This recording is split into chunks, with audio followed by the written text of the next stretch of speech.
Hello दोस्तों, Sharma classes में आप सभी का बहुत बहुत स्वागत है। हमने लास्ट वीडियो में दोस्तों कॉन्ग्रुएंस सर्वांग समता के बारे में पढ़ा था। सर्वांग समता का मतलब मैं आपको एक और बार बताना चाहूंगा, जब हम एक के ऊपर दूसरी चीज को रख दें तो दूसरी चीज को पूरा ढक ले, मतलब शेप साइज दोनों का कैसा हो, सेम हो, देखने में दोनों एक जैसे हो, उसको क्या बोलते हैं दोस्तों? सर्वांग समता। सर्वांग समता मीन्स कॉन्ग्रुएंस हम त्रिभुज में कैसे प्रूव करेंगे ये हम देखेंगे आज। देखो, कॉन्ग्रुएंस प्रूव करने के लिए दो त्रिभुजों में, दो ट्राइंगल में हमें क्या क्या करना पड़ता है, हम तरीके देखते हैं। पहले कौन कौन से तरीके हैं जिससे हम कॉन्ग्रुएंस सर्वांग समता को प्रूव कर सकते हैं, जिससे हम ये बता सकते हैं कि आपके ये दोनों त्रिभुज कैसे होंगे, सर्वांग सम होंगे। तो दोस्तों इसमें मैं पहला देखता हूं, तो इसमें आता है एस एस एस। हिंदी में कहूं मैं उसको दोस्तों तो क्या कह सकते हैं? साइड साइड साइड है ये, तो हिंदी में अपन इसको कहेंगे दोस्तों भुजा भुजा और भुजा। Means what? If the all the three sides of a triangle is equal to the all the three sides of the second triangle, then both the triangle is called congruence। ठीक है, जब एक त्रिभुज की तीनों भुजाएं दूसरे त्रिभुज की तीनों भुजाओं के कैसे हैं, बिल्कुल बराबर है, तो हम कह सकते हैं कि दोनों त्रिभुज कैसे होंगे, सर्वांग सम होंगे। जैसे अपन एक एग्जांपल देख लेते हैं इसका समझाने के लिए। डायग्राम से अच्छी चीज कुछ नहीं होती, वैसे ये चीज बहुत सिंपल है, आपको समझ में आ गई होगी, फिर भी डायग्राम बना लेते हैं अपन। ए बी सी और डी ई एफ। अब देखो, अगर ए बी बराबर क्या होगा, डी, बी सी बराबर अगर हो जाए दोस्तों ई एफ, और ए सी बराबर अगर दोस्तों हो जाए डी एफ, है ना। तो हम जैसे यहाँ पे मेंशन भी कर देता हूं, ए बी बराबर हो गया अगर आपका बी दोस्तों, second one B C is equals to E F, B C बराबर E F, and the third one that is A C is equals to D F. So we can say that triangle A B C is congruence to triangle DEF. And all the students, you must know that if the two triangles is congruence, then they must be similar। अगर दो त्रिभुज सर्वांग सम है तो वो समरूप जरूर होंगे, है ना। अगर दो त्रिभुज समरूप हैं मींस सिमिलर है, तो ये जरूरी नहीं है कि वो सर्वांग सम होंगे या नहीं होंगे, हो भी सकते हैं और नहीं भी हो सकते। But if two triangles is congruous, then they are must be similar। Getting my point? Okay. Now come to the second point. By this we can prove that two triangles be congruous। Okay. तो दोस्तों अपना second point रहेगा यहाँ पर A S A. Means what? Angle side angle, मतलब दो angle के बीच की जो साइड होगी वो दूसरे त्रिभुज के दो एंगल के बीच की साइड के अगर बराबर होगा तो भी हम दो ट्राइंगल को कॉन्ग्रुएंस मतलब सर्वांग सम कह सकते हैं। देखो कैसे, पहले इसको इंग्लिश और हिंदी दोनों मेंशन कर देते हैं अपन। Angle side angle means what? कोण, भुजा, कोण। यहां पे डायग्राम से समझाने की कोशिश करूंगा आप सभी को। This is triangle ABC and this is the second triangle that is triangle DEF। ये दो त्रिभुज हैं, एक त्रिभुज ABC और त्रिभुज DEF। देखो यहां पे एंगल और साइड, जैसे मान लो मैंने एक साइड ये ले ली, एक एंगल ये ले लिया, तो यहां पर एंगल भी किसके बराबर होगा? एंगल E के। And one side that is BC must be equal to EF। BC किसके बराबर होनी चाहिए? EF के। और angle C must be equal to angle F. अब देखो मैंने अभी यहाँ पे दो एंगल कौन से लिए हैं, I am taking two angles here B and C, so we are taking the angles here E and F. अब हो सकता है क्वेश्चन में कोई ई और डी बराबर दिए हो बी और सी के, दैट मस्ट बी पॉसिबल, है ना, ये पॉसिबल हो सकता है कि आपको कौन से एंगल बराबर दिए हो, पर जो दो एंगल बराबर दिए होंगे उनकी साइड, उनके बीच की जो साइड होगी वो भी कैसी दी होगी, आपको बराबर दी होगी, है ना। ऐसा नहीं कि एंगल ये ले लिया फिर एक साइड ये ले ली और एक एंगल यहाँ ले लिया, ऐसा बिल्कुल भी नहीं है। देखो क्या लिखा हुआ है, कोण भुजा कोण, दो कोणों के बीच की भुजा होनी चाहिए, दो कोणों के बीच की भुजा, दो कोणों के बीच की भुजा, okay. Then the triangle must be called congruence, तो त्रिभुज कैसे हो जाएंगे, सर्वांग सम हो जाएंगे।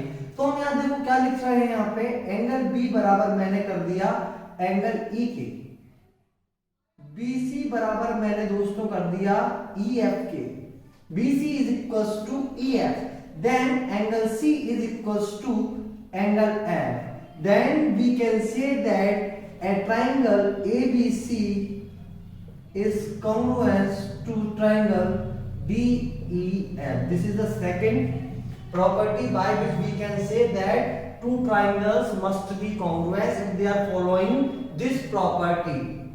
गेटिंग माय पॉइंट, आपको सभी को बहुत अच्छे से समझ में आ रहा होगा। जब दो ट्राइंगल की दो कोण और उनके बीच की भुजा बराबर होती है दूसरे ट्राइंगल के दो कोणों बीच की भुजा के, तो वो दोनों त्रिभुज कौन से हो जाएंगे, कॉन्ग्रुएंस हो जाएंगे, सर्वांग सम हो जाएंगे। अगर सर्वांग समता प्रूव कर दी तो सिमिलरिटी की प्रॉपर्टी अपन ऑटोमेटिक लगा सकते हैं। ठीक है दोस्तों, अब बढ़ते हैं हमारी थर्ड प्रॉपर्टी की साइड। दोस्तों थर्ड प्रॉपर्टी है अपनी साइड एंगल साइड, मीन्स भुजा कोण भुजा, मतलब क्या हुआ, दो भुजाओं के बीच का कोण, जस्ट रिवर्स। अभी हमने क्या पढ़ा था, दो कोणों के बीच की भुजा, ओके। अब हम क्या पढ़ेंगे, दो भुजाओं के बीच का कोण, the angle between the two sides. Suppose this is a triangle ABC and this is the triangle DE and F. I am taking any sides, okay? We have to follow that thing, side angle side, okay? So I am taking side like AB, AB is equals to D, AB किसके बराबर मान लिया मैंने, D के। अब मुझे इस side बढ़ना है, इस साइड, ये मेरी चॉइस के ऊपर डिपेंड है और क्वेश्चन के ऊपर डिपेंड करता है क्वेश्चन में क्या दिया हुआ है। मैं अभी आपको ये ले लेते हैं, angle A equals to angle D, angle A किसके बराबर हो गया, एंगल D के। देखो भुजा कोण, अब ये वाली भुजा मतलब AC बराबर किसके ले लूंगा दोस्तों मैं, DF के।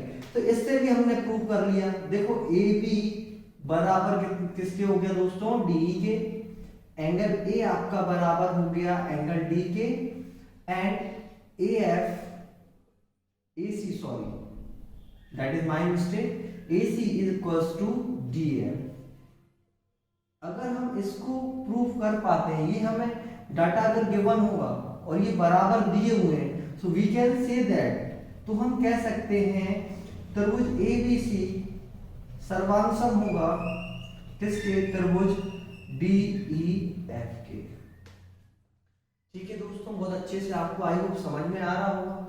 हाँ, एक क्वेश्चन आपके माइंड में आएगा, सर आपने भुजा भुजा भुजा, if the three sides of a triangle is equals to the all the three sides of another triangle, then the triangle must be congruent।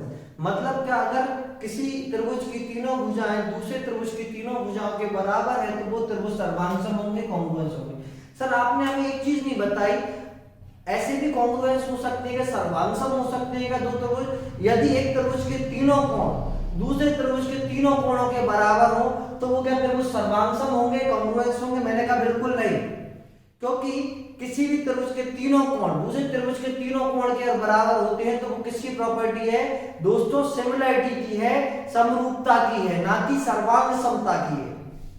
Clear? तो ऐसा कभी मत करना और आपको एक त्रिभुज के तीनों कोण दूसरे त्रिभुज के तीनों कोणों के बराबर दिए हो और आप उनको सर्वांगसम कहते हैं या कॉन्ग्रुएंस कह दें, गलत होगा, क्योंकि वो प्रॉपर्टी कॉन्ग्रुएंस प्रूव करने की नहीं है। भुजा होती है, तीनों भुजाएं बराबर है या तीनों साइड्स बराबर है दोनों ट्राइंगल की, तो हम दोनों त्रिभुजों को समरूप या कॉन्ग्रुएंस कह सकते हैं। पर तीनों कोण अगर बराबर होंगे तो उनको समरूप या कॉन्ग्रुएंस ना कहकर हम उन त्रिभुजों को क्या कह सकते हैं, समरूप कह सकते हैं, सिमिलर कह सकते हैं। ठीक है दोस्तों, एक प्रॉपर्टी आपकी साइड एंगल साइड। अब लास्ट और बचा हुआ है आपका राइट एंगल ट्राइंगल में भी प्रॉपर्टी ये लगाते हैं, तो राइट एंगल ट्राइंगल होगा तो कैसे वहां पे हम कॉन्ग्रुएंस सर्वांगसमता प्रूव करेंगे, बस वो और देखना है। बाकी ये चैप्टर कॉन्ग्रुएंस का आपका फिनिश हो जाएगा।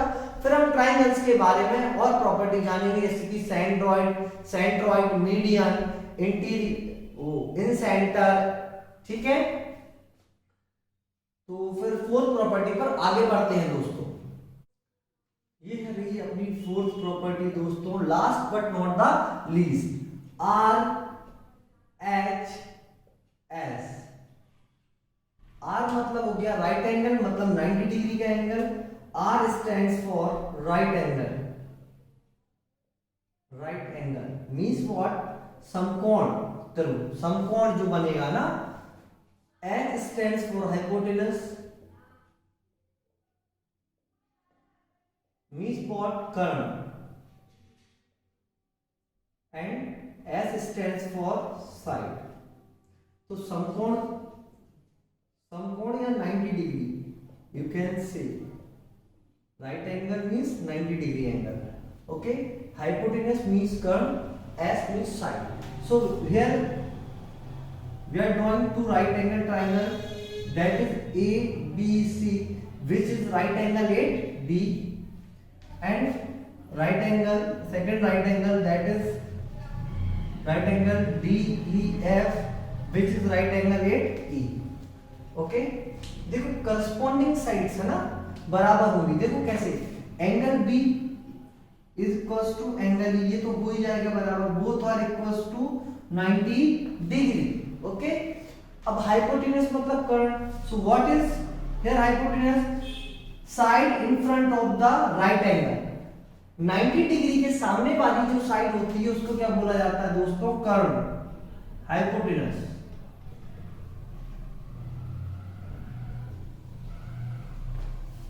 ये आपके hypotenuse. So that must be equal, AC must be equal to DF। Okay, now the two sides are remaining in which any one is equals to the other corresponding sides।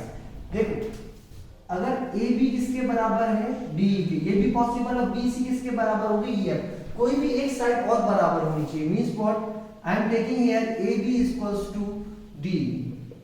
now both the triangles are congruent, so we can write like this, right angle triangle ABC is congruent to right angle triangle DEF। This is the last one। Okay, now this topic is closed from my side। If you have any doubt, so you can comment me, so we will discuss about that doubt in the next video। तो thank you दोस्तों, और इस video को आप ज़्यादा से ज़्यादा लोगों के साथ शेयर करें, और अगर आपने इस चैनल को सब्सक्राइब नहीं किया हो तो सबसे पहले सब्सक्राइब करें और पहले की वीडियो जरूर देखें, क्योंकि डायरेक्ट आप ये वीडियो देखेंगे तो आपको समझ में नहीं आएगा कि सिलेबस में चल क्या रहा है। तो first of all you have to watch other video, starting video. Okay, so it's done from my side, so thank you friends, we will meet in the next video.